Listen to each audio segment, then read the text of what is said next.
John didn't think of himself as an emotional man.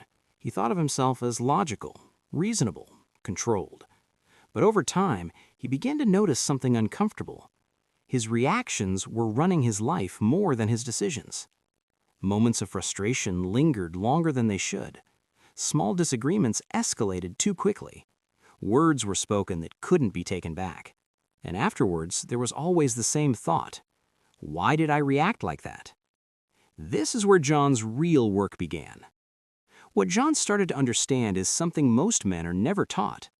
Emotions are not weaknesses. They are signals. They exist for a reason, to protect us, to warn us, to prepare us. Fear exists to keep us alive. Anger exists to defend boundaries. Sadness exists to help us process loss.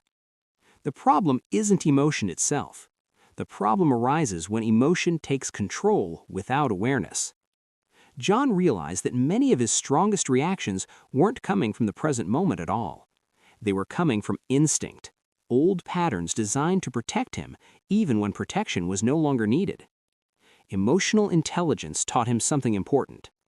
Once emotion takes over, logic steps aside. In those moments, intelligence doesn't disappear, it simply doesn't get a vote. John began to see that reacting instantly felt powerful, but it was actually costing him control. A sharp word spoken in anger couldn't be undone. A reaction made in frustration often created consequences that lasted far longer than the emotion itself.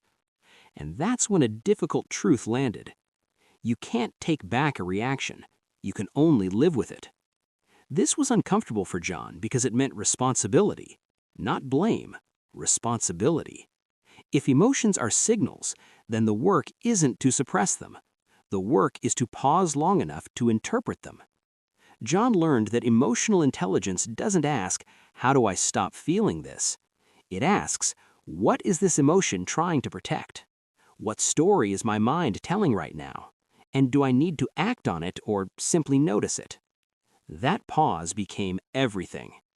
At first, it was only a few seconds, a breath before speaking, a moment before replying, a decision to step back instead of forward. But in that small space, something powerful happened. Choice returned. John started to realize that discipline isn't about forcing behavior. It's about managing the inner state that drives behavior. When emotions run unchecked, life becomes reactive. When emotions are understood, life becomes directed. He noticed that when he paused, his emotional intensity softened, not because the problem disappeared, but because clarity returned. This is what emotional intelligence really offers. Not emotional numbness, but emotional leadership. John didn't need to eliminate anger. He needed to understand it. He didn't need to silence fear. He needed to listen to it without obeying it. The greatest shift for John was recognizing this. Emotion happens fast, but action doesn't have to be. That single realization began to change how he moved through his days. He became harder to provoke, not because he didn't care, but because he cared enough to stay in control. He stopped confusing emotional strength with emotional volume. True strength, he learned, is quiet, measured, deliberate. And slowly, almost without noticing, his relationships improved. His stress levels lowered. His sense of self-respect grew. Not because life became easier, but because he stopped giving his power away to unchecked reactions. Here is the lesson John took with him. Emotions are not commands. They are information. If you react immediately, you surrender choice. If you pause, you regain leadership. So today, notice your emotions, especially the strong ones. Don't fight them. Don't obey them.